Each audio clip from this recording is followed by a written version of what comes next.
comment, et ça va être du coup la dernière question parce que on va arriver à la fin de cette interview.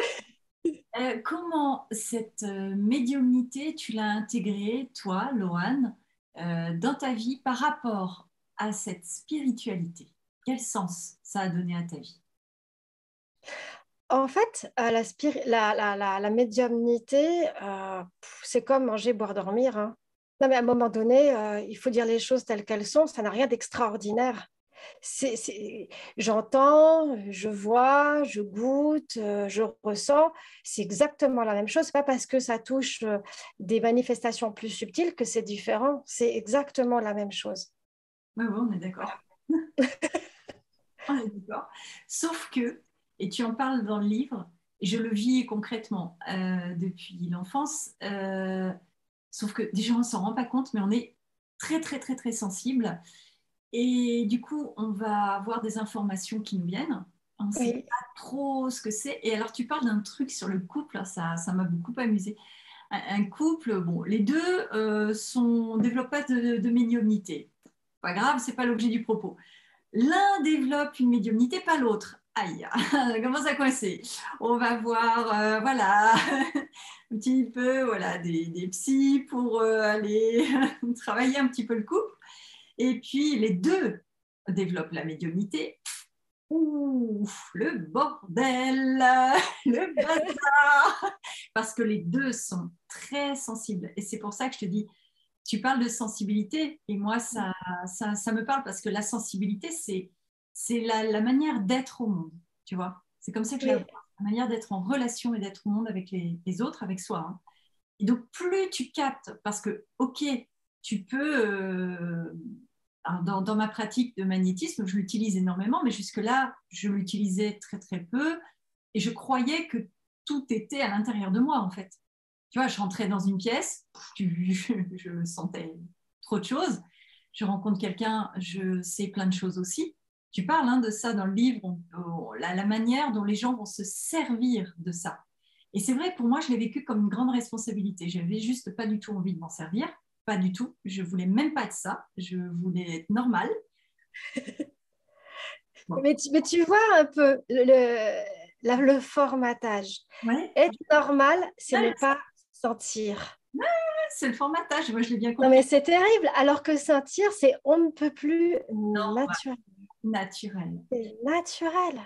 Sauf que quand tu sens trop de choses, tu vois bien que tu sens trop de choses. Tu vois, quand... allez, je te donne un exemple très Oui, personnel. Je rencontre une dame, j'étais avec ma mère et mon bébé, je rencontre une dame, cette dame vient me parler, et là, impossible que je puisse la regarder, lui parler. Tiens, oh, tout avait pénétré en moi, c'était noir, c'était profond, c'était horrible. Et je ne savais pas ce que c'était, je ne savais pas. ouais. Ma mère, rien, ma mère parlait. Et moi, je ne comprenais pas. Je disais, mais comment elle peut lui parler? Mais moi, je ne peux pas. Il faut que je parte. Et j'ai mis 5-10 minutes avant que tout ça sorte de moi, si tu veux, parce que je ne sais pas ce qui s'est passé d'ailleurs, hein. Mais là, j'avais vraiment conscience. Et pour d'autres choses aussi dont je ne parle pas, mais j'avais vraiment conscience que pour les autres, ça ne leur arrivait pas. Moi, si. Oui, mais ça, c'est une info. Ce n'est que de l'info. Mais Ce que tu as reçu, c'est de l'info. L'info te disait, cette personne n'est pas bonne pour toi, bouge. Voilà, c'est juste, c'est ça le problème en fait souvent. C'est qu'on fait grand cas de pas grand-chose. Parce que justement, on en a fait, tous ces phénomènes, en fait, on les a mis dans la case du paranormal. Donc, c'est pas normal. Donc, on en fait un grand cas. Alors qu'en fait, ce sont simplement des informations qui viennent à nous alors parfois pour nous avertir, comme ici, ça peut être aussi pour nous apprendre certaines choses, nous apporter des connaissances, nous ouvrir des portes, ça peut être à plein niveau en fait, hein. C'est juste de l'info, juste de l'info.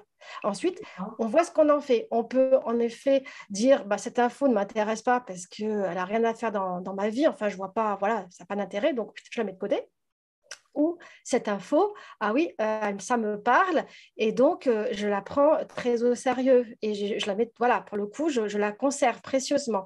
Mais c'est que de l'info en fait. Et tout cela est totalement normal. J'insiste vraiment sur le mot normal. Ce qui n'est pas normal, c'est de ne plus sentir. Nous sommes arrivés vraiment, je suis désolée, hein, mais à une dégénérescence de l'humanité où finalement on est à l'image de robots complètement avec insensible, avec une sorte de cuirasse là en acier. Et d'ailleurs, on n'a même pas le droit de sentir. Hein, c'est ce qu'on nous fait, ce qu'on nous rabâche quand on est petit. Alors, moi maintenant, fort heureusement, je pense que les choses ont, enfin, les adultes d'aujourd'hui ne sont plus les mêmes quand il y a 40 ans. Mm. Heureusement.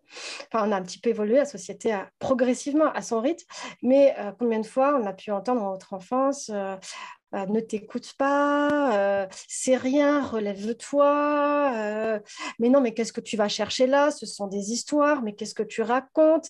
Et notre sensibilité a été étouffée, en fait. C'est ce qu'on nous a appris. On nous a appris à étouffer notre sensibilité et pour mettre en avant tout ce qui est de l'ordre, eh bien, de la matérialité, c'est-à-dire il faut réussir en classe, il faut avoir des bonnes notes. Alors la note, c'est les chiffres, alors là, c'est formidable, ça rassure tout le monde.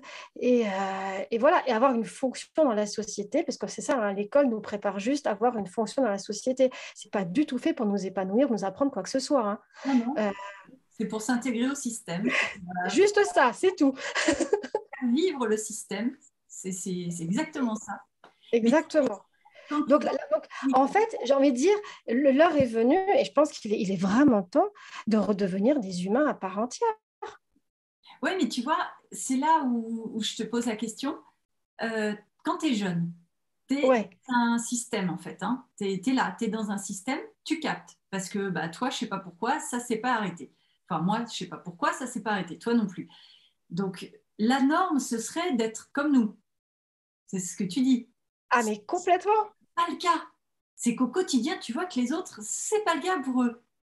Tiens, moi, je sais qu'il va se passer tel truc, mais les autres, ils le Et savent c'est pas le cas parce que parce qu'ils sont dans le formatage, pas ça. Mais parce tu qu'ils ne sont pas forcément nés avec la valise magique, donc avec des capacités extrasensorielles. On est environ donc 10% de la population à être née seulement avec cette valise magique. Les autres ont parfois quelques capacités extrasensorielles ouvertes par héritage transgénérationnel ou parce qu'ils ont fait un travail important sur eux dans ce sens-là. Donc ça demande une certaine démarche que beaucoup n'ont pas. Beaucoup se satisfont d'une vie confortable et voilà, et c'est OK. Et c'est OK, enfin c'est OK jusqu'à un certain point, parce qu'à un moment donné, on voit bien que ça a ses limites aussi et que le bonheur n'est pas au rendez-vous. Mais bon, Mais alors, en quoi c'est normal? En quoi c'est normal s'il y a une partie de la population qui vient avec la valise, une autre qui vient pas et qui vient dans le transgénérationnel qui va avoir quelques petites ouais. et d'autres vont le travailler. C'est ça que Parce que moi, la norme, alors j'ai fait comme toi, hein, j'ai fait des études universitaires et j'ai fait notamment, entre autres, j'ai fait du droit, j'ai fait de la psycho. Tu vois, le cadrage normal. Ah oui, c'était mon but. C'était mon but. Et donc, dans mes études de psycho, notamment en psychologie du développement de l'enfant, on a étudié, tu sais, la courbe de Gauss, là, Mhm. avec ben, le QI, notamment, hein, entre autres. Et on voit que la norme, eh ben, c'est 60% en fait, des gens qui sont dans le cadre, là, je te parle du QI. Et ben, j'ai quand même remarqué que pour ma part, je rencontrais personne qui avait mes bizarreries. Personne. Ça n'existait pas. Et quand tu es là, tu te dis, waouh, et où est la norme alors? Si c'est normal d'avoir toute cette sensibilité, mais qu'il y a un grand décalage, qu'est-ce qui s'est Alors, passé? Qu'est-ce qui s'est c'est passé? normal d'être sensible. Ouais, c'est ça. Après, chacun a un niveau de sensibilité qui lui est propre. Hum. Je parle même pas de capacité extrasensorielle, là. Ah, Ça vient par-dessus. j'ai tout confondu alors. Ah, mais pardon, j'ai pas compris moi. Ça vient par-dessus, en fait. Ouais, d'accord. Mais déjà, ne serait-ce qu'être sensible à son prochain, ne serait-ce que ça. Ok, c'est que tu parlais juste de ça en fait. D'accord. Et après, au niveau, quand on parle donc de médiumnité, nous sommes tous des antennes entre terre et ciel. Et là, que nous soyons, voilà, avec la valise magique ou pas, c'est pareil. Nous avons tous cette fonction-là. C'est inhérent au principe d'être un être humain sur terre. C'est comme ça.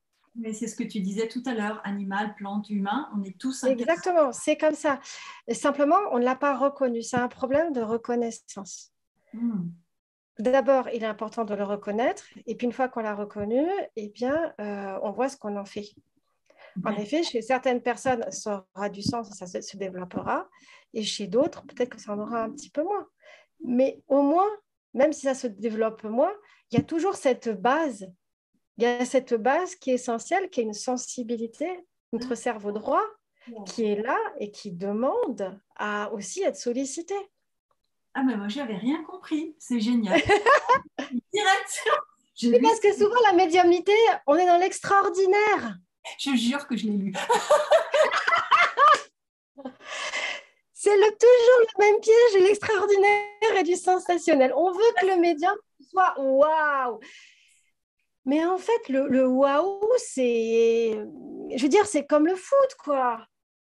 On peut tous avoir une balle au pied puis tirer un peu comme on peut avec une balle au pied. Ben, tu vois, Mais on c'est ne ce que j'avais compris, moi. J'avais compris que la sera pas tous médiumnité. footballeurs professionnels à se tirer des super penalties.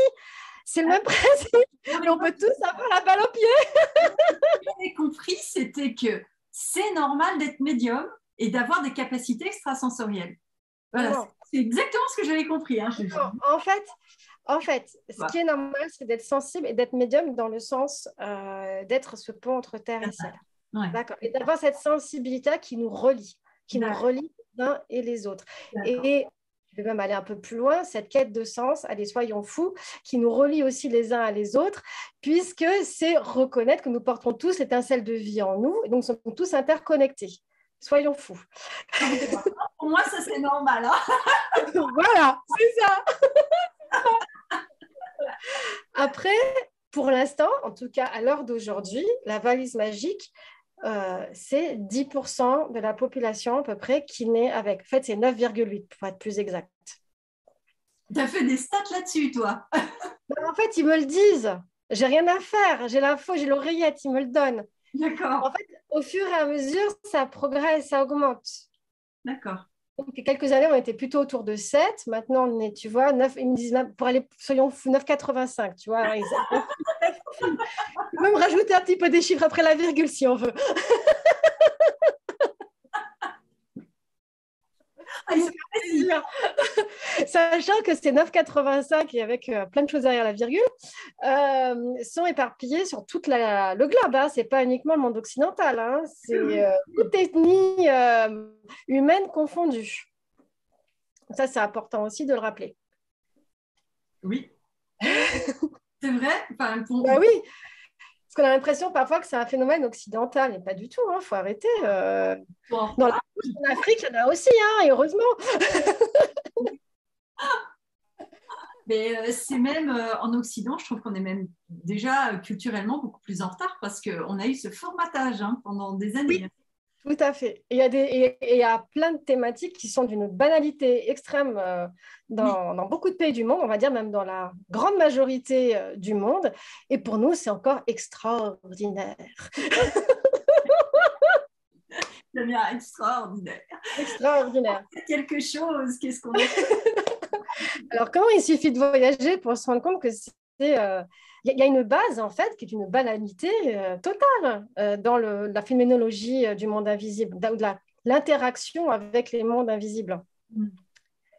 Après, ce qui devient extraordinaire, ce sont vraiment les communications conscientes et tous les phénomènes de guérison et de manifestation concrète. Là, on touche plus à l'extraordinaire. Mais la base, comme communiquer avec les défunts, ça devrait être d'une... Voilà, quoi. Non, mais c'est vrai, dans une grande majorité de traditions à travers le monde, c'est tellement normal qu'on se demande encore pourquoi, en Occident, on se prend la tête là-dessus. Parce qu'on a eu ce truc de, tu vois, des cartésiens, on a eu Descartes, on a eu ça. Non, c'est pas Descartes, en fait. Il faut remonter plus loin. Plus loin que lui, ouais. C'était il y a 2000 ans. Ah oui, c'est vrai que tu dis ça dans le livre. C'est vrai que tu le dis. C'était il y a C'est 2000 ans. très important. Il faut savoir quand même que bon, notre société, en tout cas européenne en majorité, puisque les Celtes étaient quand même sur une grande partie de l'Europe, ce sont des traditions animistes. comme les traditions des peuples premiers. Tu es ici en Voilà. Bretagne, là, avec moi. Hein. Donc, les Celtes, c'est mes ancêtres. Hein. Mais les Celtes, il y en avait partout. Oui, il y en avait partout. Oui, oui, je sais, je sais. Il y en avait partout. Il y en avait aussi dans le sud de l'Europe, en Allemagne, en Autriche, dans les pays de l'Est, enfin dans le nord aussi. Enfin, voilà, ils étaient quand même très, très implantés dans toute l'Europe. Ce sont des populations à la base indo-européennes, hein, des nomades, qui sont venus s'implanter et se mélanger aux populations qui étaient déjà présentes. Mais comme au niveau historique, on a très, très peu de connaissances, il faut être honnête, on ne peut pas remonter très loin. Non, mais On il n'y est a pas bloqué. d'écrit. Il y a peu de traces. Il y a très, très peu de traces. On ne peut pas. Hein. Il n'y a pas de traces écrites. Et tout ce qui était important, notamment dans le domaine du sacré, était uniquement transmis à l'oral, donc il n'y a absolument aucune trace. Mm. Et donc, ces peuples celtes étaient animistes et vivaient à peu près comme beaucoup de peuples premiers que l'on peut encore voir aujourd'hui à travers le monde. On voit vraiment qu'il y a des similitudes dans les croyances. Quand on dit animisme, c'est la croyance que chaque chose possède une âme. Mm. Pour le coup, c'est un mot français qui vient du latin. Hein, donc voilà, on parle le français. C'est important de le rappeler de temps en temps. Pas d'exotisme, on ne sait pas de quoi on parle. La vidéo. Non, non, si, je poste. Tu feras ton montage. Moi, je vais laisser parce que moi, j'aime bien rappeler. Depuis tout à l'heure, Il faut imaginer que ces peuples celtes vivaient plus ou moins tranquillement, de troc, d'échanges. Il n'y avait pas vraiment de monnaie au départ. On était beaucoup plus dans le troc. Ils étaient complètement autosuffisants, très important, autosuffisants. Dans les villages, il y avait tous les métiers permettant de pouvoir s'autosuffire. Ça, c'est très important. Et puis, qu'est-ce qui s'est passé? Eh bien, bing, les Romains ont débarqué. Eh oui. Et voilà, il y a 2000 ans, les Romains ont débarqué. Ils ont massacré les populations celtes en grande partie. Ces populations sont remontées comme elles ont pu d'abord côté breton et ensuite passage vers le Royaume-Uni, l'Écosse et l'Irlande pour se planquer.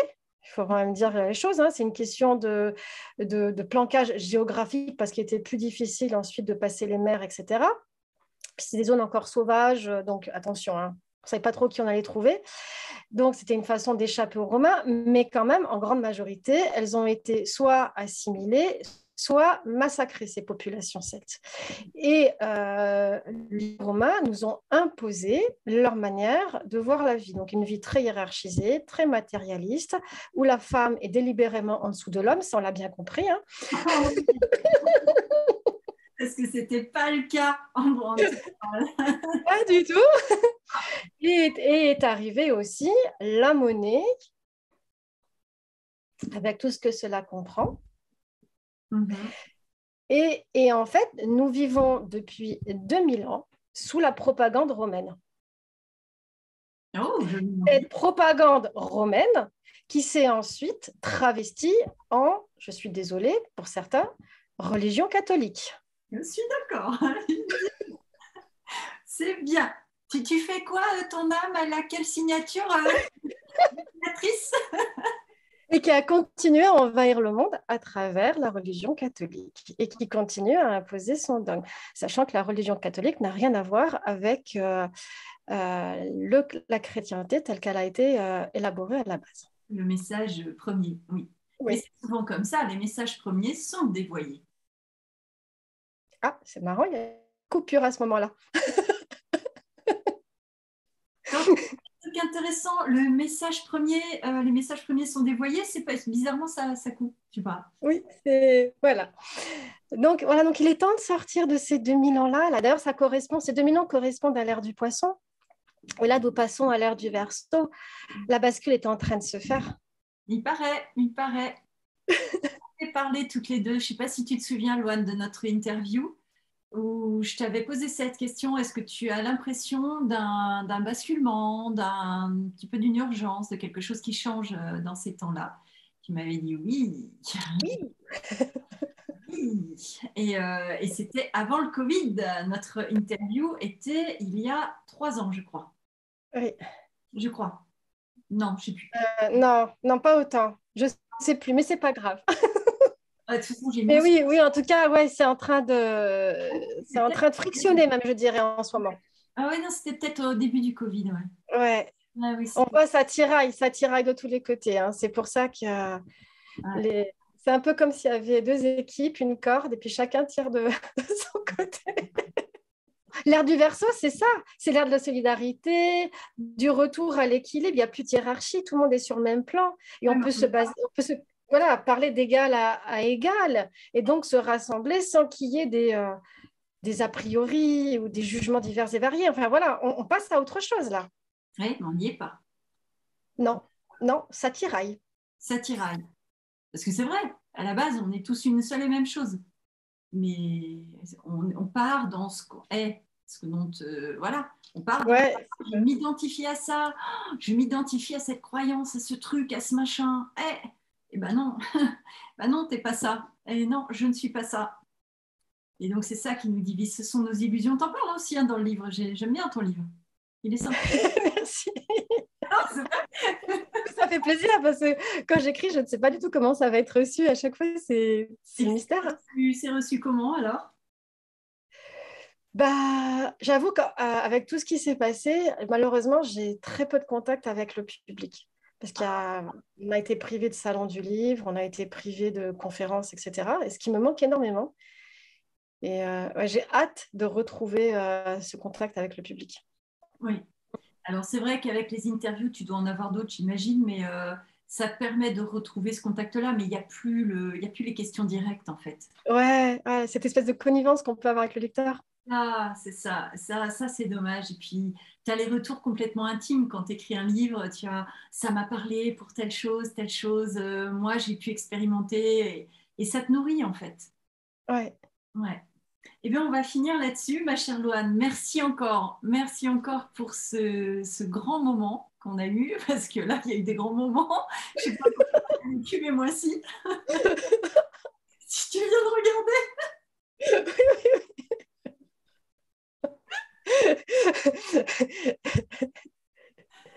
je vous embrasse tous et je t'embrasse, Loane. Au revoir tout le monde, plein de bisous et surtout cultivez votre sensibilité comme un beau jardin. Oui, C'est essentiel pour vous et pour les générations futures. oui, tu as raison.